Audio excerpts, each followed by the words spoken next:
Welcome to Twilight on CRTV News. Twilight, a program that examines topical issues of the day. And today we shall be talking about opportunities for students, especially as results of the GCE are being expected and the results of the baccalaureate exams are published. Mrs. Fortabe Ermin, founder and board chair of FUNIC Cameroon, is going to be our guest. And we shall also look at the Cultural Blend Festival, which is taking place in Cameroon from the 18th of this month, with the theme Leveraging Our Cultural Heritage to Foster Peace and Living Together. Our guests are Nutcha Esoi Prudence and Ateki Seta Caxton. They shall be talking to us about the importance of this event. We begin with the news, and Joyce Abigail is here in the studio. Joyce, good evening. Thank you, Moki. It has been disclosed that the African continent loses over 27 billion CFA francs each year to corruption. The declaration was made by officials of the National Anti-Corruption Commission during a meeting to evaluate its regional activities and elaborate the 2020-2021 strategic plan for the fight against corruption in the Adamawa region. Details of the story with Elise Warji Bamir. Through the gathering and analysis of varied information forwarded to it in respect to corruption practices, the Anti-Corruption Commission, CONAC, is of the opinion that the Adamawa region occupies a good rank in the fight, but much is still to be done.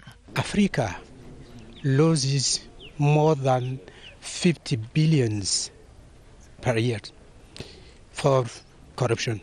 And in our country, we cannot estimate it. The fight against corruption must be seen as a global preoccupation of Cameroonians and a global preoccupation of Adamawa. Meeting in Gaoundéré to evaluate its activities and draw better plans for the future, members of CONAC and officials of the region agreed that individual efforts, permanent coordination and synergy of actions can greatly help to reduce corruption. We have to fight and to put an end to this corruption which harms our economy, can even harm our living together. Despite the outbreak of the coronavirus, CONAC officials say corruption is still the #1 enemy of the nation. From the Adamawa region of Cameroon, we stay here in Yaoundé, where the Minister of Small and Medium-Sized Enterprises has inaugurated a building meant to serve as the headquarters of the Cameroon Businesswomen Group, GFAC, at the Emir Junction here in Yaoundé. Details of that story with our reporter Laurel Bate-Air. The promotion and consolidation of investment facilities and the development of commercial activities for women and young girls is the objective of this center, created by the Cameroon Businesswomen Association. We believe that with the incubator located here, we will have more and more Cameroonian women and young women trained with the necessary skills to become entrepreneurs of today and the future. The building comprises of a training hall, a multimedia workshop, and a conference room, among others. These facilities will help to encourage the young girls and women in the society. We have been training them free through our own means and the means of the government. So we will continue to do so, because we can open doors they cannot. And the Minister of Small and Medium-Sized Enterprise, being the personal representative of our First Lady and our ordinary President, I think you learned what he said. The promise he gave is for those young girls. The inauguration ceremony brought together great business women from far and near to share their business skills and to enforce the principle of gender equality. I am going to take the message back that they should all join GFAC in the region, because we have to come into synergy and build up our businesses. We are so happy for this great day that we have been waiting for a very long time, the inauguration of this building, and we want to thank especially Madame Chantabia. The Cameroon Businesswomen Association was created in 1985 by Madame Françoise Fournier, with a view to exchange business ideas among women and young girls in the society. Cameroon First Lady Madame Chantal Biya was represented at the ceremony by the Minister of Small and Medium-Sized Enterprises, Ashiu Basilican III. Laurel Bataya reporting. Back to school book shopping made easy.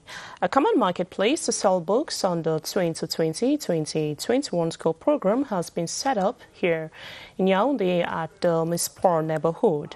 This is to help promote parents have easy access to the books sure of their originality. Details of the story with Yvonne Ako. This common market is expected to solve some problems in the supply chain of books in the country and also enable parents to have access to various books on the school program this academic year. When you want to buy your books, you go to many bookshops through the town, and you can meet some books who are not good books. There is also room for B2B encounters and orientation of children on this platform. And the parents will come here not only for books. We have conference, we have animation. This strategic business plan also takes into consideration potential niches out of Yaoundé. We have a marketplace which is open, and we will have the roadshow. We will go to other countries, other towns and villages in Cameroon to give the opportunity to others Cameroonians. People can also borrow books and pay a token with a possibility to buy them in the long run if the advantages of keeping it outweighs the cost. Today, September 15th, has been commemorated as World Democracy Day. It is a moment most especially for world leaders to promote and protect the principles of democracy, though it has its own hurdles in the lives of citizens in the world. Our reporter Clarice Ngay in the following report presents the challenges of democracy in today's society. 13 years on, after the putting in place of International Day of Democracy by the United Nations, there continue to exist diverse challenges to democracy. The process of changing laws and making decisions about a country has to go through various stages of voting before they come into effect. We realize that in our contemporary society, there are certain principles which are not being respected. The people who are supposed to be at the center of democracy are not really taking that position at the center. The aspect of the principles of democracy, freedom of worship, freedom of movement, all the freedoms of human rights today are being violated by those who govern these people. Not everyone is informed. Although citizens are asked to vote on essential issues or who should make decisions for them, many people don't have the knowledge required to understand the full implications of their votes. There is a risk of corruption. Once someone is elected into power, there are no guarantees they won't use that power for personal gains. They may have made promises to be voted in, but they may not respect those promises once they are elected. The International Day of Democracy was adopted by the UN General Assembly in 2009. It provides an opportunity to review the state of democracy in the world. In news out of the country, Ivory Coast top court cleared the path for President Alassane Ouattara to seek a third term. As protests turned violent in other cities, the country's Constitutional Council bars former leader Laurent Gbagbo, ex-Prime Minister Soro, from presidential votes. Journalist Larry Afanda reports that the fears keeps growing after a repeat of the conflict that claimed over 3,000 lives in the West African country a decade ago. The Constitutional Council barred the former president Laurent Gbagbo and former rebel leader turned Prime Minister Guillaume Soro from standing in next month's presidential election. It cleared only 4 of the 44 candidates for the October 31 presidential polls. In the economic capital Abidjan, protesters torched a bus in the working-class district of Yapougon after scuffles broke out earlier in the day between security forces and the youth. The district is thought to be a fiefdom of exiled former President Gbagbo, whose supporters had filed an application for him to run in the vote. It was Gbagbo's refusal to concede defeat to Ouattara after the 2010 election that sparked the bloody conflict in the former French colony, formerly a beacon of stability and prosperity in the region. Witnesses said security forces took down barricades set up by protesters on several roads in the west of the former French colony. Around 15 people have died in violence since Ouattara announced last month that he would run for a third term. And Joyce, 26-year-old Cameroon-born international keeper Haskou Keride, who was recently voted best goalkeeper in Guinea-Conakry, has signed a one-year contract with PWD Social Football Club of Bamenda. Yes, Moki, he was recently presented to sports reporters in Bamenda during a news conference wherein the club's officials announced a series of friendlies in preparation for the new season. We have Winston Ledger with that report. He is agile, smart and superb, and the Cameroonian international goalkeeper, Haskou Keride, who last season was voted the best in Guinea-Conakry, while playing with Club Industriel Kamassa, will now don the jersey number 16 for PWD. When I played with Unisport of Bafang, I noticed that PWD's supporters are always ready to push the club forward. It's true, there is a lot of pressure, and pressure is part of the game. Without pressure, we cannot develop. I am determined to bring in my humble contribution for the team to stay on top. The club's officials are determined to make sure they've got the vital lung power to take on any opponent in the new season. PWD resumed with training as a group on Tuesday, September 8th, after a long break imposed by COVID-19. They are to travel to Equatorial Guinea for a couple of test matches, and they are scheduled to play a friendly game against the Bright Stars of South Sudan in Yaoundé on October the 7th. Thanks, Winston Ledger. It is with that report that we draw the curtains of the 6 p.m. edition, where you've been in the company of myself, Joyce Abigail. I'll leave you in the company of Moki. Joyce, thanks for being there. Thank you. We're taking a break. When we come back, we shall meet the minister delegate at the Presidency Republic in charge of defense, who was today at Mochibom, that's in the East region. Let's have a break.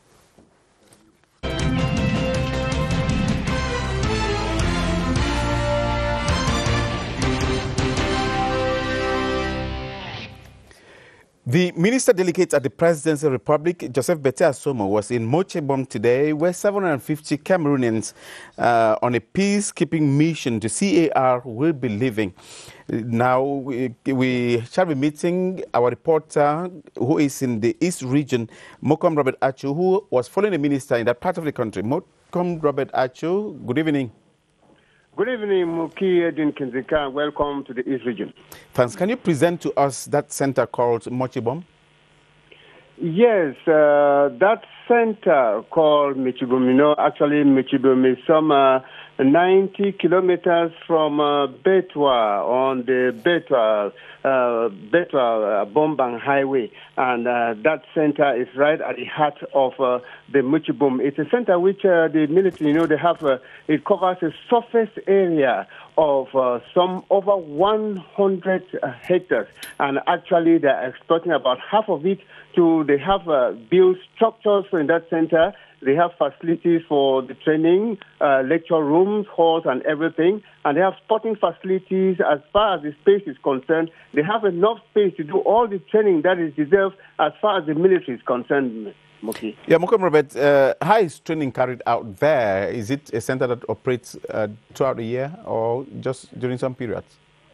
Well, it's a center, from what we gathered today, it's for a period because those who are there now, these 750 military of the Cameroonian forces who are going to keep peace in the Central African Republic, they have been trained there for 30 days, they receive training for 30 days.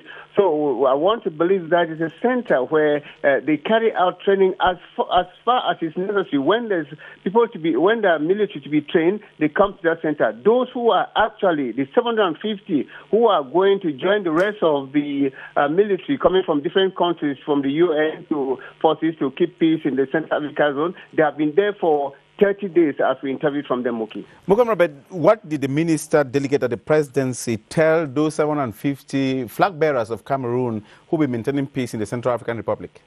Exactly, Muki. I would like to say also that it's an occasion where the minister delegate at the presidency in charge of defense, Joseph Betty Asomo, she took the opportunity to demonstrate his bilingualism of being a true Cameroonian, because he started, first of all, by speaking eloquently in English for quite a long time before turning over to French, where he delivered his message in both languages, in French and, first of all, in English and then in French. He called on the flag bearers of the Cameroon to do just what they are supposed to do in the Central African Republic. They should do just that and defend the flag of the Cameroon. They should keep peace. They should do everything to maintain peace in that country as far as the civilians are concerned, as far as the VIPs who come from different international organizations are concerned in that country. And also, in one thing we noted, he said some Cameroonians who had been there before, Cameroon military had committed some faults, had done some issues wrong. So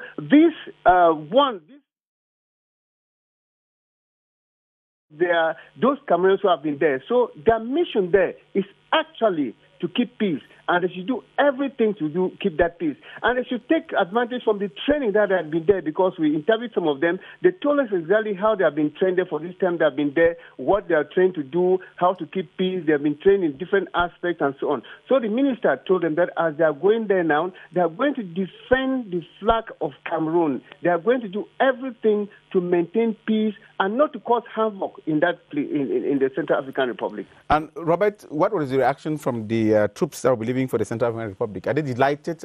Are they ready to go carry the flag of Cameroon? They are ready to go, Muki. It's just that if I prepared, I would have given you an interview because we did some interview of some of them. They said they are trained, they have been trained, and they are ready. I interviewed some of them, and they said they are ready. From the training they had, they are ready to defend the colors of the Cameroon, and they are ready. They have been trained, and they are ready to do exactly their mission there. I want to thank you so very much, Mokom Robert Achu, our reporter, who has a mastery of the East region. Thanks, Robert.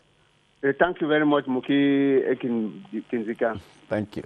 Let's take another break. When we come back, we shall listen to what the administrative authorities in the Northwest region, precisely in Akko subdivision, are doing to encourage children to send their children to school, or encourage parents to send their children to school. After 4 years, 4 wasted years, the children were not in school. Let's have a break.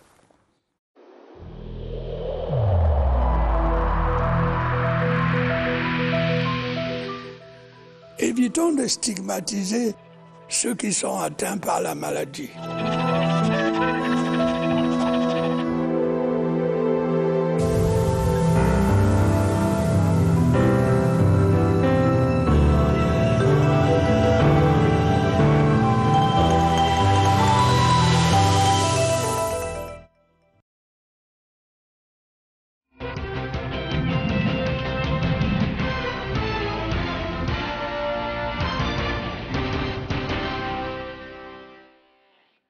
There are campaigns going on in the northwest and southwest regions of the country for schools to reopen after 4 wasted years.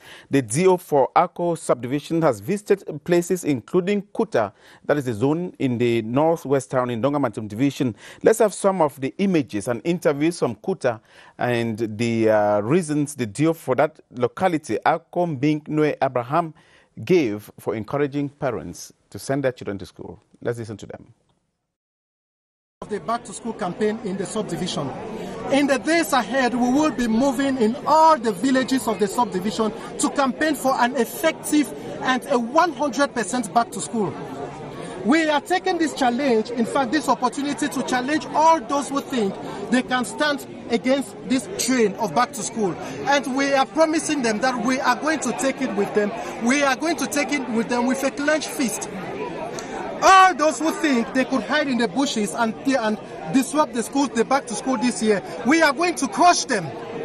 And we shall make sure that all the children of school-going age in the subdivision, they go back and sit in their classrooms so that according to what the head of state has decided, that this year children of school-going age, be it in the northwest or in the southwest region, they must go to school, even in Akko subdivision. Well, that's the administrative official of Akko subdivision. We also had the atmosphere, the dance groups that were there. Let's just watch what happened there today.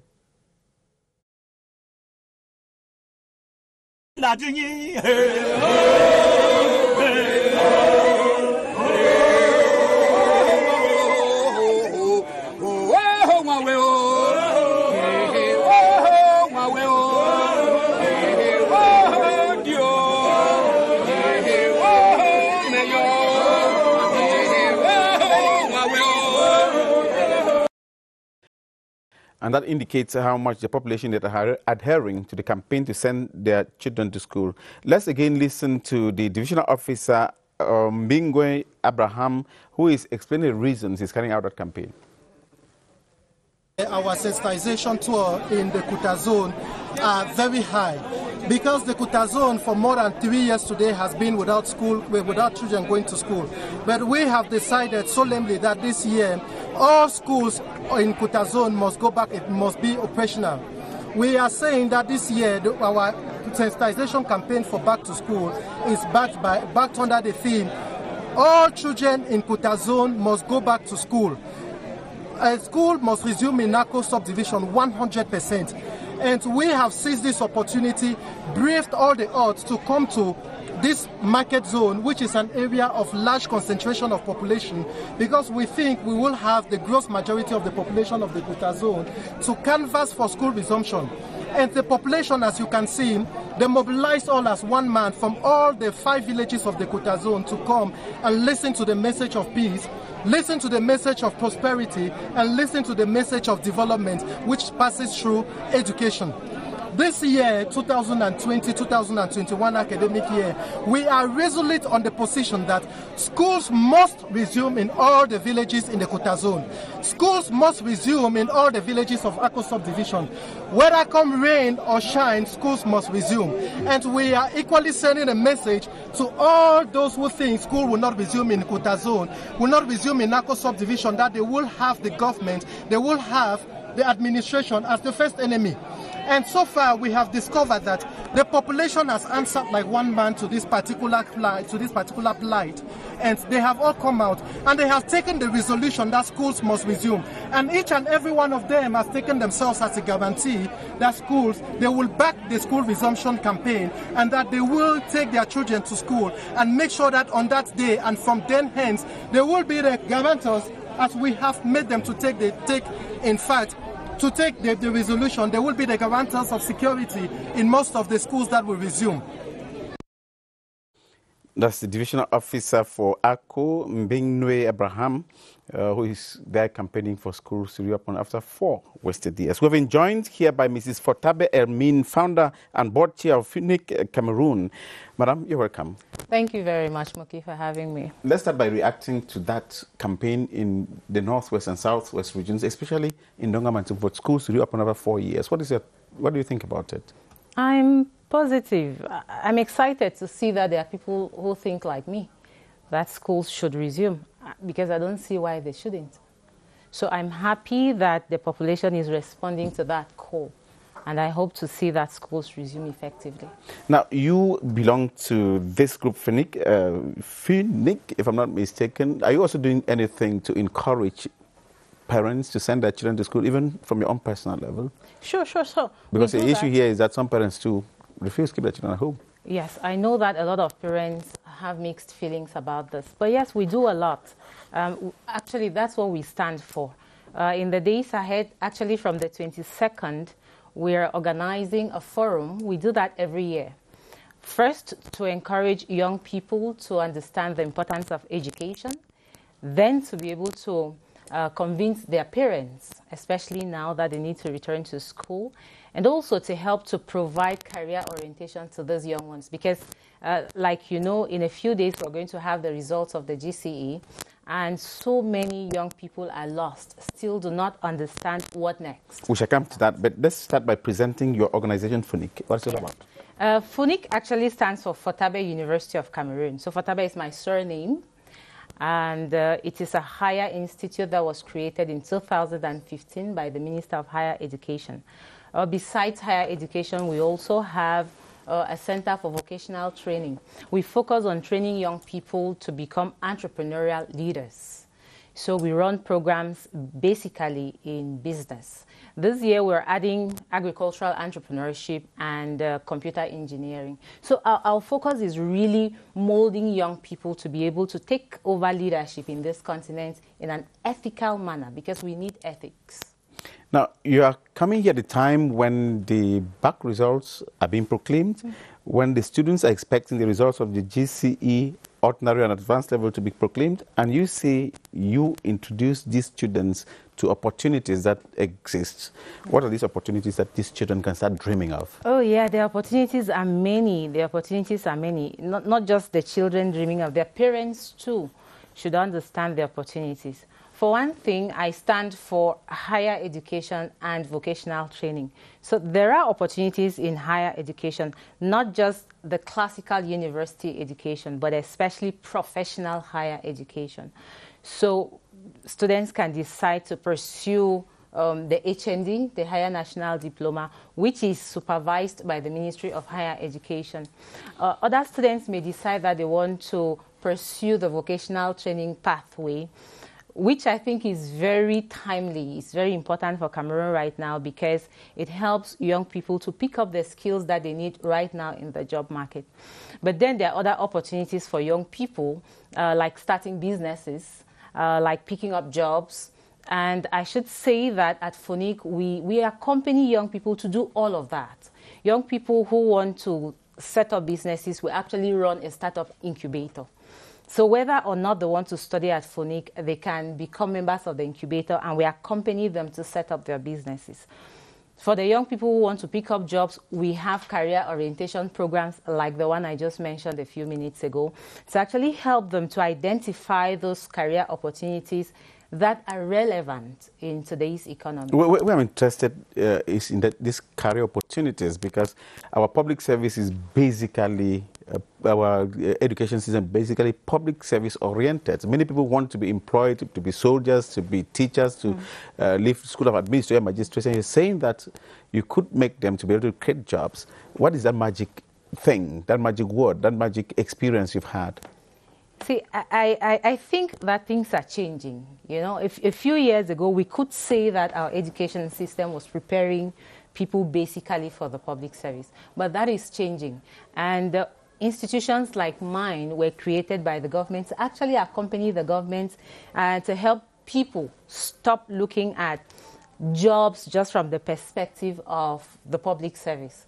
So there is no magic. The only magic we do here is tell people that entrepreneurship presents better opportunities. I am an entrepreneur. I wouldn't trade that for anything at all. And sometimes Cameroonians worry a lot about what it takes to start up a venture. So, and that is the question. What does it take to start up a venture? It depends on the venture. Now, it takes you first. It takes the desire to start a venture. That is it. So after the desire, it takes a dream, a vision. People need to have a vision for what they want to create and how they want to grow that. Without a vision, it doesn't work. So a lot of people talk about startup capital. Yes, it's important, but it's not the most important thing. So it takes the passion, it takes the vision, it takes the right network, meeting the right people, talking to the right people about the idea that you have. And those right people are going to make the rest easy. So it's quite interesting to show young people that it's not impossible to start a venture in this country and grow it. Actually, we have experience in that. Over 5 years, we have done that. Madam Fotabe, those children there are listening and watching you now. They're taking their pens and papers to start noting what you need to create your enterprise, what you need to be able to be successful as you are. The first thing you raise here is passion. Passion. Vision. What is passion? Passion is living for something. Simply loving something to the extent of living for it. So, vision. Vision. seeing yourself and your enterprise somewhere in future. Where do you see that? Where do you see yourself? Where do you see your enterprise? What is it that you want to create? What is it that you want to change? 3? 3, the right network. That is where the problem is now. The right network. And we make that easy too. We make that easy because we have a large university community, which is composed of academics, of course, but especially of very successful entrepreneurs who can provide the support that the young people need in terms of not just the right advice, but of course capital. We know that capital. You need a link, a bridge between the passion and the vision, yes, and the person with the means, the resources. Yes. So that's where we come in. That's where FUNIC comes in.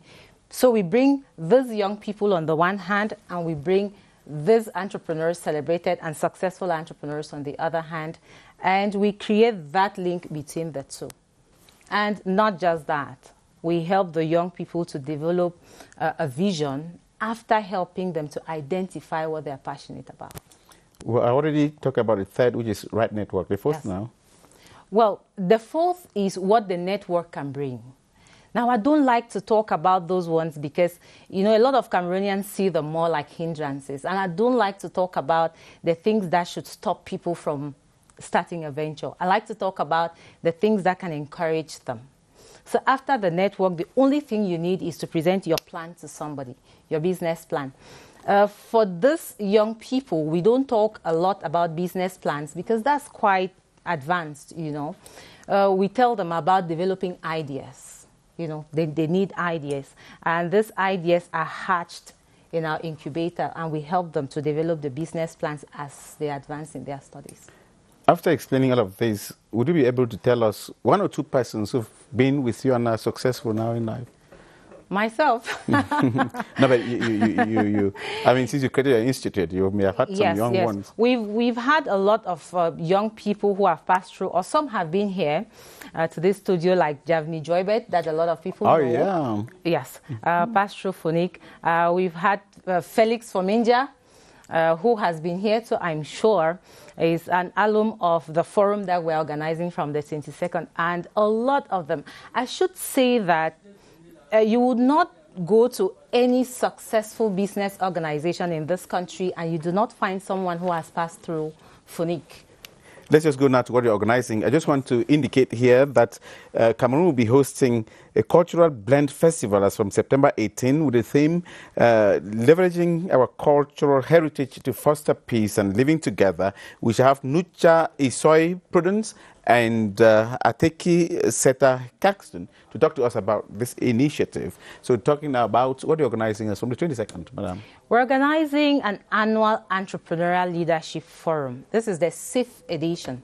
So we have been organizing that for the last 5 years, and this will be the 6th. And the focus is actually to put young people at the center of these discussions we are having. Because, you know, when they're in high school, the dream, they do not understand what the world holds for them after high school. So we put these young people at the center of these conversations to explore their passions, to explore opportunities that are open for them, but also to be able to bring them in contact with people who have successfully gone through education in this country, who are successful and who can inspire them to dream and to dare. So from the 22nd to the 25th, we're hosting the students from all over the country, 100 of them. This year, we're not going to lodge them because of the COVID-19, but usually we lodge them for 3 days. We feed them and we have a lot of fun. But this year, we're not going to do that, but we're still going to welcome a lot of these young people from all over the country. Where is it?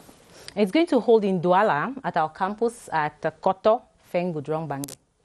What should those who are interested, who want to be there, what should they start doing? Have you already selected them? Yes, we have. What was the criteria? You're selecting before announcing to miss people out. Well, we've been announcing, maybe just coming to your platform today to tell people that they can prepare for the next edition. One of the key criteria is be passionate about the theme we are discussing that year. This year we are discussing education and careers post-COVID-19. So we asked these young people to write essays about the kind of education and careers that they think young Cameroonians need after COVID-19. So we selected them based on that. And you'll be amazed at the kind of essays that these young people write.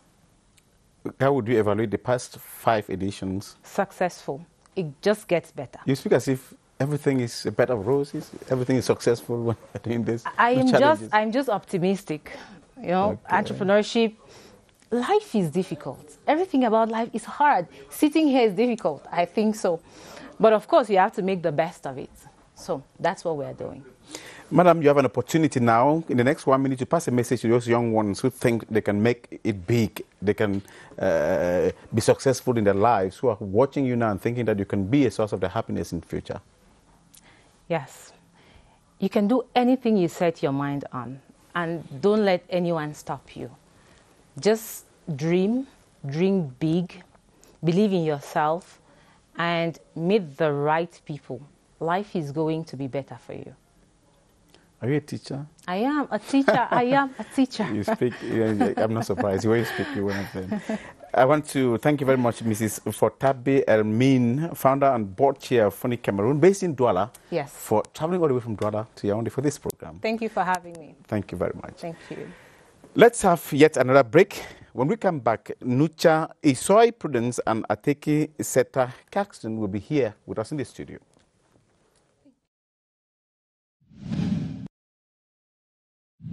Bienvenue à votre magazine de santé par les aliments. Riche en magnésium et en phosphore, l'arachide, encore appelé cacahuète. Et la grosseur maintenant aussi détermine en quelque sorte certaines variétés, mais l'essentiel c'est les nutriments. Toutes ces variétés-là procurent les mêmes nutriments.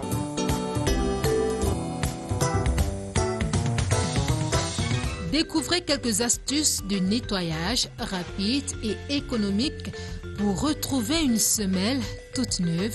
Les recherches ont prouvé que les feuilles de manioc permettent déjà de baisser le taux de sucre. Donc tous ceux qui sont hyper tendus, les feuilles de manioc sont idéales pour eux. Déjà parce que les feuilles de manioc contiennent la vitamine C. La vitamine C, c'est une vitamine déjà antioxydante. Solange adore le zome accompagné de feuilles de gombo. Elle nous donne les détails de la préparation de ce plat. Regardez, on se retrouve juste après. Mon mets préféré, c'est le plat de zome accompagné des feuilles de gombo. De l'eau bouillante, déposez vos pâtes. Je prends ma papaye que je vais diviser en demi-lune.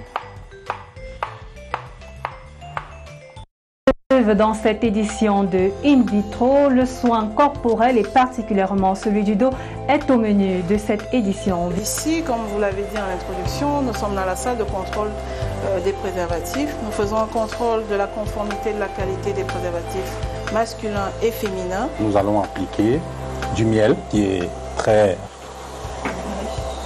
riche en nutriments. Comment est-ce que se porte ce métier à présent, ce métier de bijoutier ici au Cameroun? Actuellement, ce que je peux vous dire, la bijouterie, ça ne marche plus. Ce travail consiste à traiter toutes les dégradations, que ce soit les nids de poules, que ce soit les fissurations ou les affaissements. Le principe est simple, il faut que je mouille d'abord les 2 cylindres.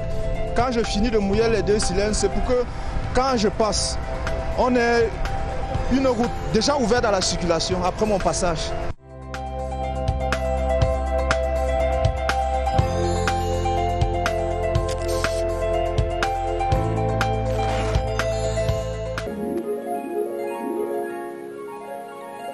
CRTV News, ici, toute l'info. Merci de nous retrouver pour cette édition de ressources. Nous avons fait des formations sur les thèmes. L'ambition du ministère de l'Habitat est de démarrer. C'est le moment de prendre le round-up économique de la semaine. Vous venez avec les dernières informations sur l'économie au Cameroun et un peu au-delà. Toutes les régions ont abrité des comices agro-pastoraux. Il y aura une voie d'emprise de 29 mètres et des équipements connexes. Le ministre de l'Eau et de l'Énergie, Gaston Elundu Essomba, a lancé le 25 novembre dernier, un programme de suivi, de contrôle. Tous les spécimens partout dans le monde et on cherche à faire des cross-breeds. Le monde agro-pastoral se déploie ainsi dans un contexte de crise sociopolitique avec un risque d'insécurité alimentaire. Et pour sortir, on va prendre la direction du Kenya pour parler de ce petit détour.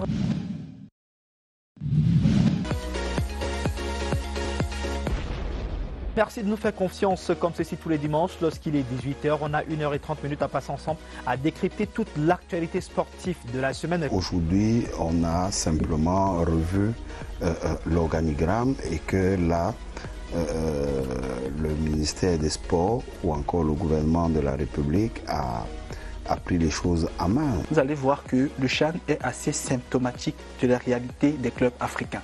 Quand vous voyez le RD Congo qui a 2 CHAN, le parallèle tout de suite avec la toute-puissance de Mazembe. Eh bien, mardi, d'abord, une surprise. Une petite surprise, on va le dire, c'était au Santiago Bernabéu. Mardi donc, le Real Madrid affrontait le FC Bruges. Pascal Siakam, lui, a contribué à la victoire des Toronto Raptors face au Detroit. 13 points derrière le Paris Saint-Germain. Merlin. Merci beaucoup. Pas du tout, soyons sérieux, c'était une grosse bouffe. Heureusement qu'ils se sont rattrapés. Tara 237, le code du Cameroun. Les batailles d'individus, ça ne nous mène nulle part. Et il faut donc justement qu'on apprenne à dialoguer et qu'on apprenne à collaborer.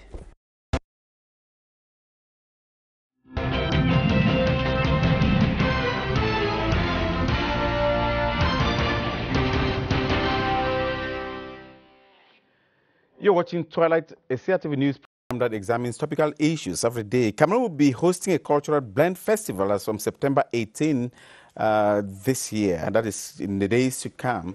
And the theme is leveraging our cultural heritage to foster peace and living together. We have here in the studio a gentleman and a lady, Nucha Isoy Prudence, who is a member of the group organizing this event. You're welcome, madam. Thank you, Muki. It's a pleasure being here with you. The pleasure is ours. Yeah. We also have Ateki Seta Caxton, who is also a member of that group organizing it. Thank you, sir. Okay, let me start with madam first. Madam, your group, this event is called CUBLEF, Role in Fostering Peace. That's how we call it here. What is CUBLEF? CUBLEF actually is it stands for the Cultural Blend Festival. It is an initiative of the Network for Solidarity, Empowerment and Transformation for All, NewsETA. And the main aim of this particular event is to leverage on our cultural heritage in order to promote peace and living together in Cameroon.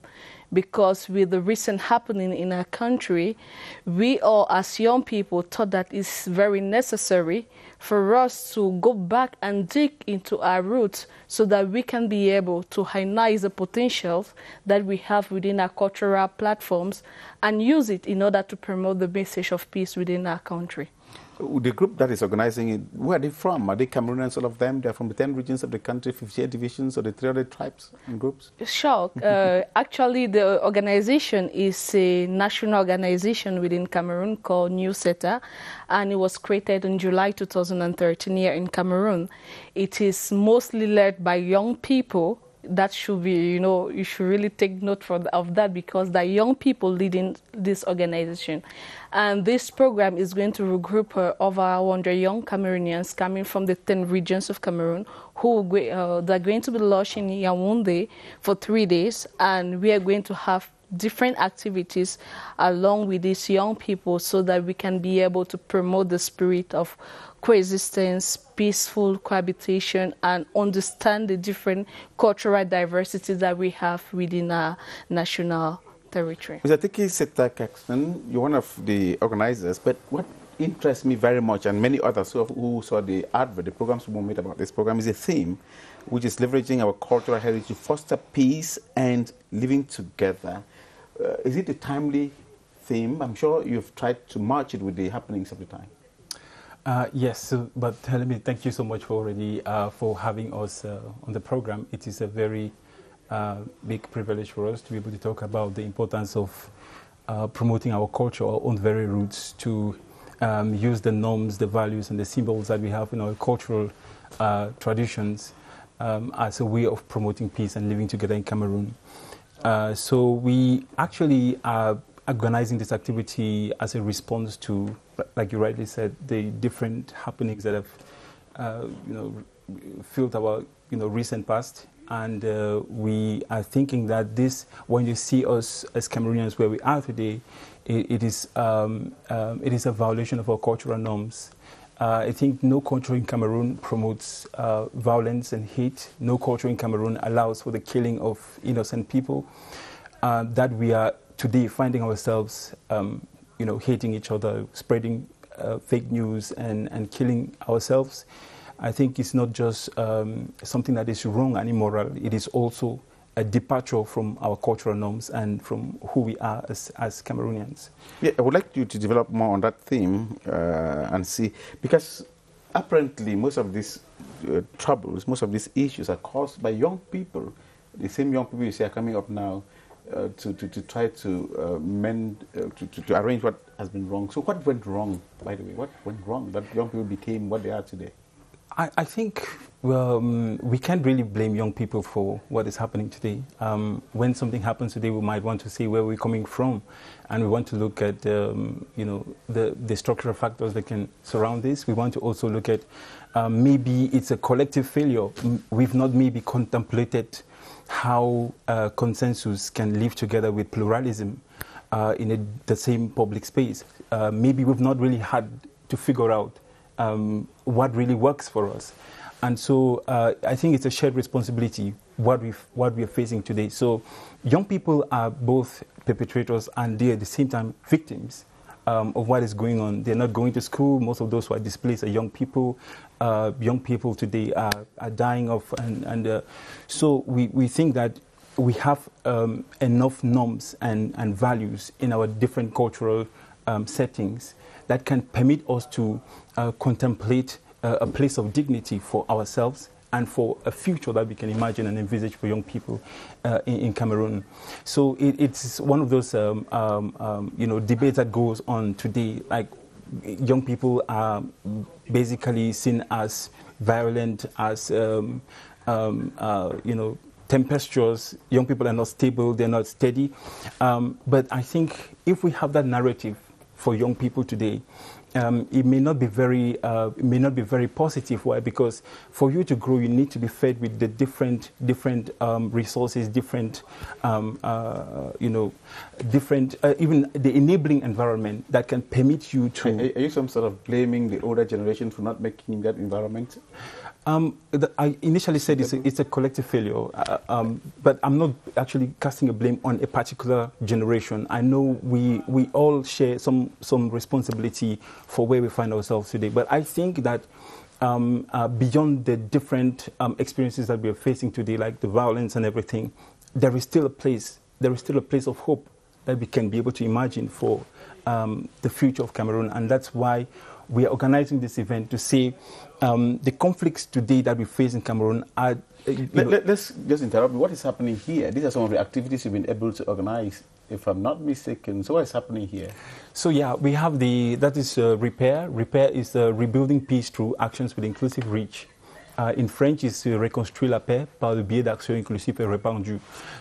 This activity happens annually, and we bring young people from all the 10 regions of Cameroon to discuss solutions around the common problems that we face, promoting peace and democracy in Cameroon.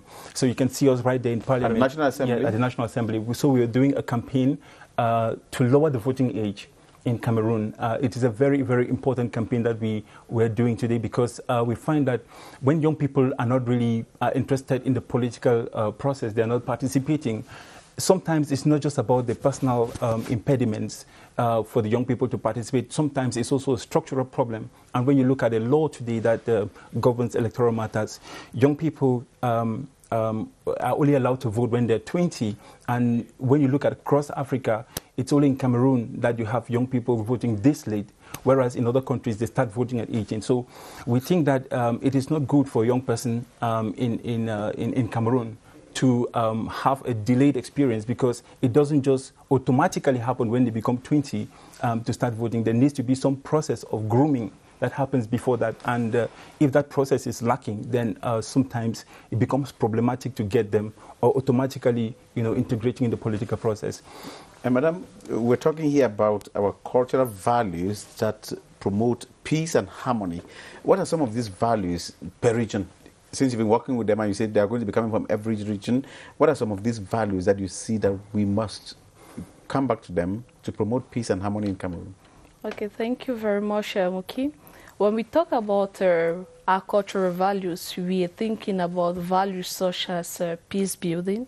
We are thinking about values such as dignity, values such as forgiveness, tolerance, love, sharing, compassion, empathy, because these are the cross-cutting values that we find within the Cameroonian context. And we think it is very, very vital to groom our young people with such values so that when they grow, they can be able to spread that everywhere they find themselves. I think, like he rightly said, with the recent happening within the country, it is very important for us to go back to those values, because people, when you hear about the hate speech, the fake news online, it's because we have deviated from these values and it becomes a real problem for our development. So it's necessary for us to bring a stop, pause a little bit and think about how we can be able to reconstruct back wherever we have failed and, bring back to the same level those values that we have been missing within our society. You are going to bring here to Yaoundé about 100 of those youths from the 10 regions? That's what you said? Sure. What is the criteria selecting them? Actually, for concerning the criteria, we launched an application in the month of June, where it was on our website, it was on all our social media platforms, all our information platforms, and the young people who were supposed to apply were supposed to be from 18 to 45 years old. Are you the one I'm seeing there like that in that picture? Sure. What message were you passing there? Like actually, it was during one of the program repair, and they were kind of doing an exercise to be able to break the ice. And these Caxtons? Sure, yes. Yeah, there's Caxton.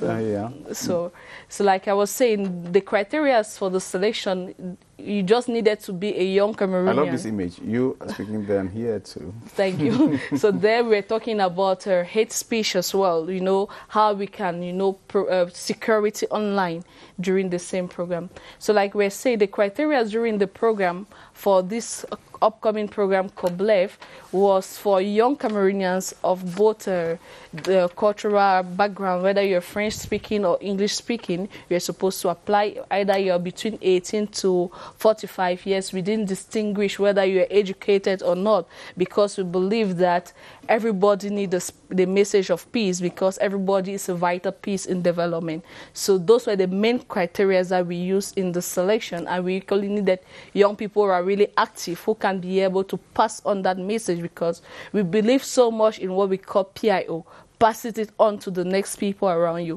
When you come for social training, it's not just a parade or a visit that you're making. You should be able to go back to your communities and pass on the message that you've been able to learn for the length of time you've been with us. From the pictures we just saw, it's not the first time we are doing this. Do you have an impression, a conviction that those young people are really listening to you and impacting, passing it on to the other younger ones who don't come for your events? Caxton? So if we look at the results that we've had today, we have like 6,000 young people across Cameroon. So we bring in 40, through the program repair, we bring in 40 young people annually. And so it's a program that's broken into 2 phases. So after the first phase, the participants will have to go back to the regions to carry out what we call step down, pass it on activities, which are mandatory for them to actually get to participate in the second phase of the program. So they have to invite their peers in the different regions, a minimum number of 30 or 40, to be able to pass on the message that they learned in the first phase of the program, and then to do a report and send to us, which is the basis for which we invite them to the second phase. Now, for the 5 years that we've organized the program, we have indirectly, we have directly reached 200 young people in Cameroon, and indirectly reached 6,000 actually. Yes, so our goal is to create a critical mass of young Cameroonians who can be able to articulate these values, you know, be positive actors in the community, promoting peace and democracy wherever they are in Cameroon. When we hear projects like this impacting 6,000 lives already within the past few years, we start asking who pays the bills, who foots the bill, who brings them here, and who takes care of them? Actually, like, you know, as a civil society organization, we mostly live through the project that we write. So we basically spend all our life writing projects and, you know, seek for funders who can be able to support these initiatives. So we want to use this opportunity to thank some of our funders, like the National Endowment for Democracy, who has been supporting the program Repair that you see online for so many years now. And we equally want to thank the other partner, OSIWA, Open Society Initiative for West Africa, who has also been a strong supporter to our initiatives. We want to thank the government of Cameroon as well, because they have supported in institutional support like the Ministry of Youth Affairs and Civic Education. Even the Cameroon National Youth Council have been major support in our initiatives. We equally have other youth-led organizations who have played a major role in some of these activities. So we leverage on potentials like yourself to come and, you know, be able to pass on messages to the young generation, because we know with your experience you can be able to at least share something to the next generation. So those are the funders we have within the context of our different programs. I expected you to say CRTV because we brought it here. You didn't say sure, that. And CRTV too has been one of the greatest supporters to us as well. If I said this is because I brought you here, I read about you online and I thought youths coming together to encourage other ones to cultivate African values of peace and tolerance was very good. That's why I brought you here. Thank you so much. And I must confess, the first time we're meeting on the set here, sure. That's when I saw you. Now, you have 1 minute each before we leave the set today, and want you, Prudence, to talk about what will be happening from the day this event starts, and then we'll draw the lessons with Caxton. Let me start with you. Okay, thank you. Like we said, from the 18th to the 19th, we are having this program. On the first day, that is on the 18th, on Friday, we are going to have a conference, and during this conference, we expect some very important personalities like Professor Emmanuel Ponge, Professor Willy Brazengwa, Professor Chumbo, Dr. Alvina Sembe. I can't really call all the names, but we are going to have very instrumental persons during that conference who are going to reflect and share some major important knowledge about how we can be able to use our culture in order to promote, you know, the living together. I should not forget someone like Dr. Bingono and Nia Gladys Viban, who are going to be major speakers during those events. And the next day, we are preparing for a Sport for Peace event. You know, those who play together can stay together. So this Sport for Peace event will be an exercise where we are going to have the different participants exchanged in different sports with local sport like Indochin. If you remember, when we were young people, we used to play Indochin, we used to play Ciseaux, egg race, bag race, football as a major key sport for Cameroonians. Those are activities that are going to be happening around that sport jamboree. And in the evening, we are going to have a cultural night where we are going to be able to savor the different cultural dishes from the 10 regions of Cameroon. We are going to have a cultural fashion parade where we are going to valorize our outfits, and we're equally going to have, you know, some peace messages, some cultural interlude or musical interlude with some very, you know, young, talented Cameroonians who are going to express their art through music, through poems, through slam. And where is it taking place? It's going to take place at Jega Palace. Okay, thanks. Taxi, you have barely 30 seconds to conclude. An appeal maybe, since the topic is peace and development, maybe an appeal in 30 seconds to the young ones, you two are there, who are watching you now. So yeah, I just want to say to young Cameroonians, the task of building the future of Cameroon really is in our hands, and it's a task that we don't have to fail. And I think that we can begin by exploring our different cultural values and norms to see how we can leverage on this to find our common humanity. Even if we are speaking different languages, even if we come from different backgrounds, there is something beyond, there is something deeper that we need to reach, and that deeper level is our common humanity, to see each other as brothers and sisters, that we can constructively together forge the nation Cameroon ahead. I want to thank you so very much, Nucha Isoy Prudence and Ateki Setakaxton, for coming, young people encouraging other younger ones to live in peace and harmony and to foster the development initiatives of their communities. Thank you very much for coming. Thank you so much. But you stay with us here and we move to the newsroom to meet Nadia Amana. Nadia, bonsoir. Bonsoir, Edwin. On commence avec la diplomatie. La nouvelle ambassadeur d'Allemagne au Cameroun a été reçue en audience aujourd'hui. Tout à fait. Eric Corinne Afrique a été reçu en audience ce jour par le Premier ministre chef du gouvernement Joseph John Gouté. La diplomate a salué la gestion par le Cameroun de la crise sanitaire due au Covid-19. Les deux parties ont également échangé sur la situation sécuritaire au Cameroun et sur le bien-être des Camerounais à l'étranger. Vous aurez les développements de cette actualité dans nos futures éditions de journaux. Allons tout de suite du côté du carrefour Emia, ici à Yaoundé, où a eu lieu ce jour la cérémonie du...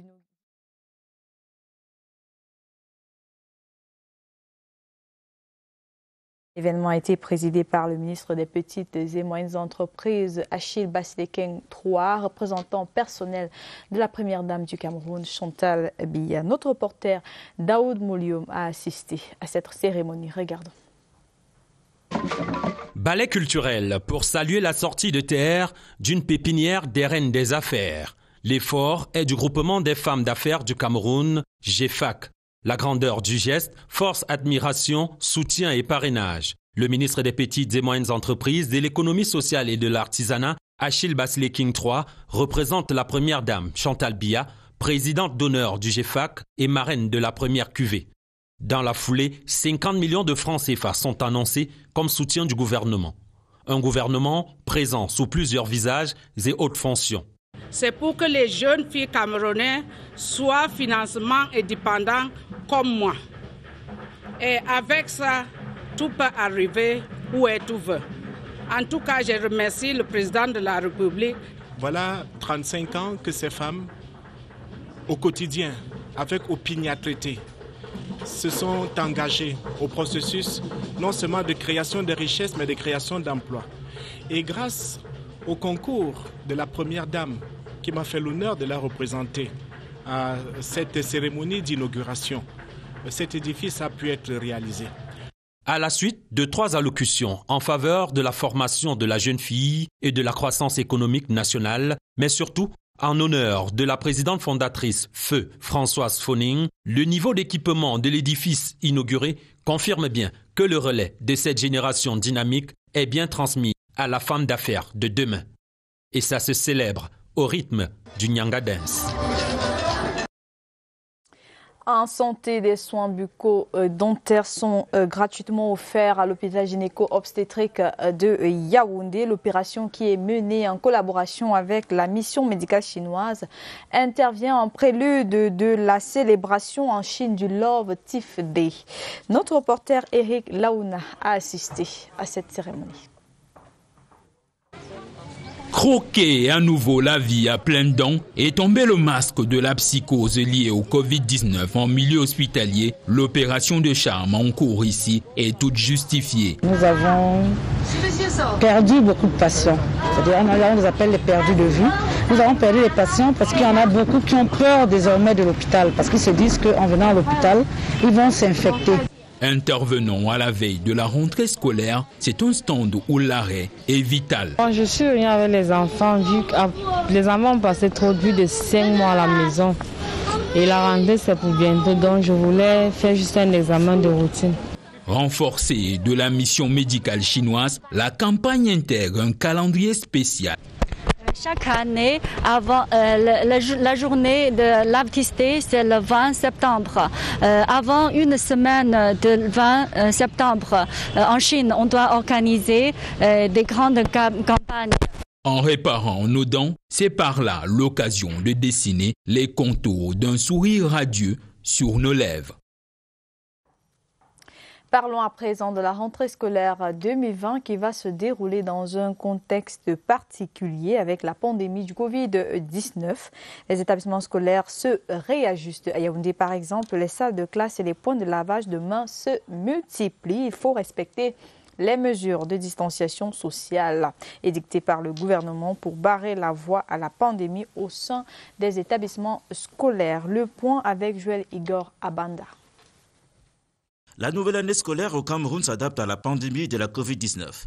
Ici à Yaoundé, de nombreuses écoles ont réaménagé leur espace. Dans ce collège bilingue d'enseignement général et technique, les travaux d'aménagement sont effectués en vue d'accueillir les élèves le 5 octobre prochain. Les institutions gouvernementales tendent à nous imposer un nombre de 50 élèves ou 60 par classe ou trop. Je crois que nous sommes à pied d'œuvre. Nous sommes en train de multiplier le nombre de salles de classe. De nouvelles salles de classe sont en construction. D'autres points d'eau pour lavage de mains sont mis en place. Tout à côté, la maternelle refait peau neuve pour recevoir les tout-petits. Au lycée d'Anguissa, les mesures sont également prises par la hiérarchie pour la nouvelle année scolaire. Avec un effectif de 50 par classe, tel que cela nous a été demandé, nous avons déjà aussi, dans la perspective de la lutte contre la Covid-19, commencer à aménager beaucoup de choses pour que ce soit une lutte efficace et sérieuse. On a multiplié les points d'eau et actuellement, nous venons de faire le tour pour que d'autres points soient aménagés pour qu'il y ait l'eau presque dans tous les coins de l'établissement. La plupart des établissements scolaires de la ville de Yaoundé se disent prêts à accueillir leurs élèves d'ici au 5 octobre prochain, dans le strict respect des mesures barrières contre la Covid-19. En culture, Blanche Bana et Virginie Eana sont nominées aux Sotigui Awards. Les deux actrices représenteront le Cameroun à cette compétition qui prime les meilleurs jeux d'acteurs de l'audiovisuel africain. L'événement a lieu du 3 au 4 novembre prochain à Ouagadougou. C'est au Burkina Faso. Mais avant d'y être, découvrons ces étoiles du cinéma camerounais dans ce récit de Claude Sandra de Tout. Voici les deux ambassadrices du Cameroun à la 5e édition du Sotigui Awards en décembre 2020 à Ouagadougou. Virginie Eana, 30 ans, et Blanche Bana ont été détectées une fois encore à travers les films Innocente de Franck Thierry Léa Malé et Si loin, si près de Saturnin Ayenoué. Les deux actrices sont nominées dans les catégories Sotigui d'or, Sotigui du public africain et Sotigui du meilleur acteur d'Afrique centrale.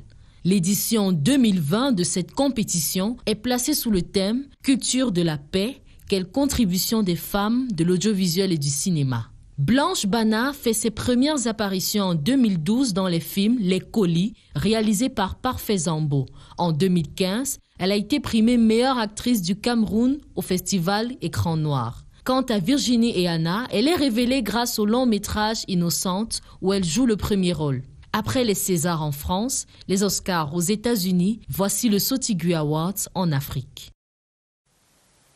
Bonne chance à nos compatriotes. Ramener les trophées à la maison. En sport, le torchon brûle entre la Fédération camerounaise de football et la Ligue professionnelle de football du Cameroun. La fédération avait suspendu la Ligue professionnelle il y a quelques mois. Le tribunal arbitral du sport a tranché et vient de réhabiliter la Ligue dans ses droits. Une décision qui a fait réagir plusieurs analystes sportifs. Merlin Kamla. Fédération camerounaise de football, on a manqué d'intelligence parce que la LFC était à 8 mois de la fin de son mandat, donc il n'était pas question d'aller les chercher sur ce coup-là et ce n'était pas intéressant. Et parce qu'on a fait une confusion, on a associé la qualité du président à l'entité qu'est la LFC. Et du coup, on est rentré dans de petites guerres de tranchées qui ont poussé les uns et les autres à se désorienter un peu totalement. Mais je crois qu'aujourd'hui, le droit a été dit. Le TAS a offert un élément qui permet aux uns et aux autres de s'asseoir et de définitivement parler de football. Maintenant que la décision est prise, elle est lourde de conséquences.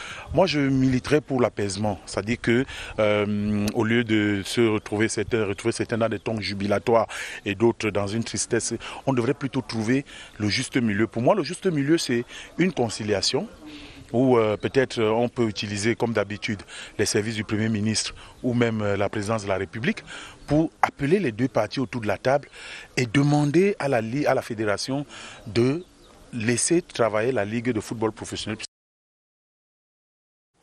Toujours en sport, préparatif du CHAN Total Cameroun 2021. Les Lions A' entrent en stage ce 15 septembre au centre d'excellence de la CAF à Bankomo. Vous vous souvenez, il y a quelque temps, le coach Yves Clément Aroga avait présélectionné 30 joueurs plus 9 sur la liste d'attente. Quelques tenors sont annoncés absents, à l'instar de Simon Abosolo et Mbarga Apiga. Ils ont signé à AS Vita Club du Congo. La revue des troupes avec Merlin Kamla, une fois de plus.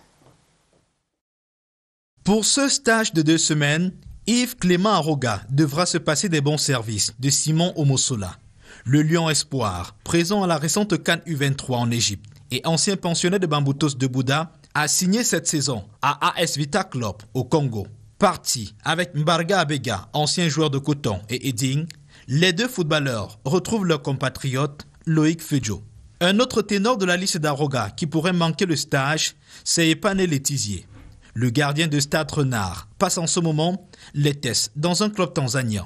Annoncé du côté d'AS Kalom en Guinée, Alphonse Tchenchio poursuit les négociations avec Coton Sport de Garoua pour renouveler son contrat.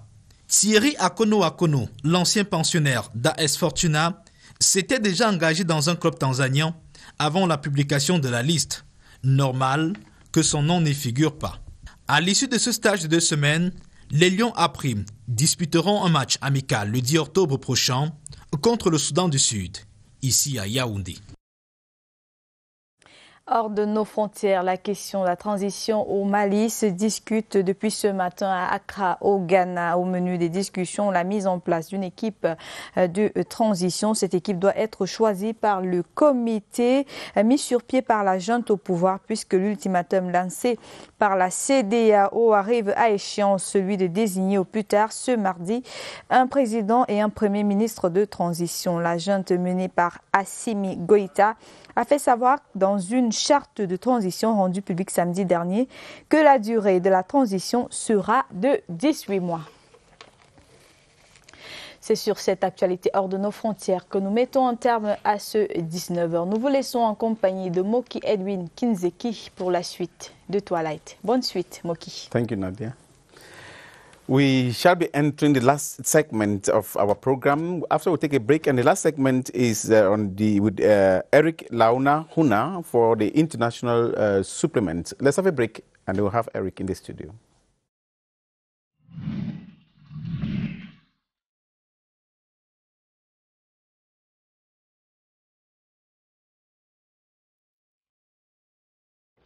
Thanks for watching Twilight on CRTV News, ladies and gentlemen. We are getting into our international supplement today, and we are welcoming here Eric Launa Huna. He's going to be talking about 3 major topics now: Côte d'Ivoire, Mali, and Japan. Eric, you're welcome. Thank you very much, Moki, and happy to be here with you on Twilight. In Ivory Coast, Eric, there will be 4 to run for the presidency of the Republic. I mean, 4 contenders to run for the president of the Republic of Ivory Coast. Definitely, Moki, and in Ivory Coast, the list has been known. There are definitely 4 contenders to run for the presidential elections that will take place next October 31st in the country, and without surprise, in the list we can notice the absence of former President Laurent Gbagbo and the former President of the National Assembly, Guillaume Soro. Let's have more details on who will be the 4 contenders in these upcoming elections in Ivory Coast in this report done for us by Laurent Sangwa. Laurent Gbagbo et Guillaume Soro ne brigueront pas le scrutin présidentiel d'octobre prochain en Côte d'Ivoire. Leurs dossiers sans surprise ont été rejetés, tout comme ceux de plusieurs autres candidats par le Conseil constitutionnel. La haute instance judiciaire ivoirienne a validé ce lundi 14 septembre 4 candidatures contre 44 déposées. Celle du président sortant Alassane Ouattara a été retenue. L'ancien président Gbagbo n'a pas renoncé à son statut de membre du Conseil de la Cour constitutionnelle. Guillaume Soro, ancien Premier ministre et ancien président de l'Assemblée nationale, a déclaré le Conseil constitutionnel incompétent pour le réinscrire. Les autres candidatures validées sont celles d'Henri Konan Bédié, Pascal Afing-Guessan et Kouadio Konan Bertin. And Eric, a summit of ECOWAS is taking place in Accra, that's in Ghana, to talk about Mali. You're right, Moki, and we're still in the western part of the African continent. Today in Ghana, the summit of ECOWAS have started since this morning, and one of the major topics on the table will be, without surprise, the case in the political situation in Mali. Let's have more details on that stories with our correspondent of African News. The opposition coalition, which led mass protests in Mali ahead of last month's coup, has rejected a transition charter to establish an 18-month interim government until an election could take place. It followed 3 days of talks with opposition and civil society groups. The M5 RFP group said the document was an attempt by military leaders to grab and confiscate power. It concerns in particular the profile of the president of the transition, who must be a civilian and non-military personality, since this would subject us to the sanctions of the international community, hence ECOWAS. And we have heard that it would be by a panel, whereas this aspect was never debated in the plenary. A meeting is planned on Tuesday in Accra, Ghana, between ECOWAS and Mali. Regional and international powers, fearful that political instability will undermine a years-long fight against armed groups across West Africa's Sahel region, have pushed for a swift transition back to civilian rule. ECOWAS has warned the military government must designate a civilian leader by September 15, or else the country could face further sanctions. Eric Launa, let's now talk health, and precisely we're moving on to Europe, where some cases of the coronavirus have again been detected. Right, Moki, the continent, Europe, is among the most hit continent in the world by the pandemic of COVID-19, and out there the population and the health officials are struggling to fight against the pandemic out there in the European continent. The report is done for us by Annabella Tabi. The World Health Organization Europe Director Hans Kluge has warned that it is going to get tougher in October and November, and there will be more mortality in Europe. As the continent currently experiences a surge of cases, though the number of deaths has remained relatively stable. According to the WHO, the resurgence is however expected to lead to an increase in daily deaths. The WHO Europe's 55 member states are holding an online meeting on Monday and Tuesday to discuss their response to the new coronavirus and agree on their overall 5-year strategy. However, Kluge, based in Copenhagen, raised a warning finger to those who believe that the development of a vaccine will bring an end to the pandemic. The number of cases in Europe has risen sharply in recent weeks, especially in Spain and France. On Friday alone, more than 51,000 new cases were reported in the 55 countries of the WHO Europe, which is more than the highest peak in April, according to the organization. Meanwhile, the number of daily deaths has remained at around the same level since early June, with around 400 to 500 deaths per day linked to COVID-19, according to WHO data. And finally, Eric Launa, now we are moving on to Europe, to Asia, where the third economic power in the world, that is Japan, now has a new prime minister. Exactly, Moki. Since yesterday, he has been elected at the head of the ruling party. His name is Yoshihide Suga. He is well placed now to replace the former prime minister in the country, Shinzo Abe, as prime minister of the country, Japan. His profile has been done for us by Robert Collins Biama. Le Parti libéral-démocrate au pouvoir au Japon a voté lundi 14 septembre pour désigner son prochain leader. Le gagnant étant quasiment certain de devenir Premier ministre en remplacement de Shinzo Abe, qui se retire pour des raisons de santé.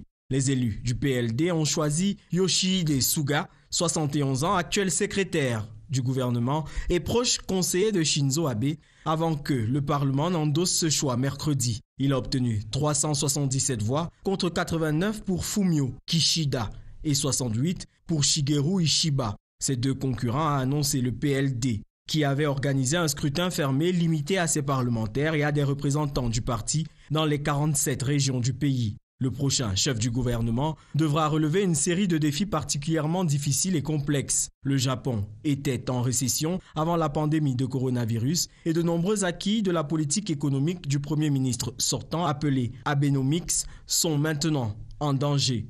Yoshihide Suga a déclaré que la relance de l'économie serait une priorité absolue, tout comme l'endiguement du virus, essentiel aussi pour la tenue des Jeux Olympiques de Tokyo 2020 reportés à l'année prochaine. And Moki, that was the package we've gathered for you in the course of this international supplement of this Tuesday. Thank you very much, Moki. Thank you very much, Eric Launa Huna, for our international supplement this Tuesday. It is with that we end today's edition of Twilight on CRTV News. Twilight is a program that handles topical news issues every day on the CRTV News channel, CRTV News. We listen to preparations ahead of the school year in Dongamantun Division of the Northwest region, where administrative authorities of that part of the country are visiting villages to make sure children don't continue to waste time at home. We also had a cultural festival that will be taking place as from Friday in Cameroon, bringing youth to talk about peace, development, and their cultures. And we had Mrs. Fotabe, who came all the way from Douala to talk to us about possibilities that do exist now that the GCE results and those of the baccalaureate are being released. I am Moki Edwin Kinsaka in Yaoundé. Thank you for watching, and bye now.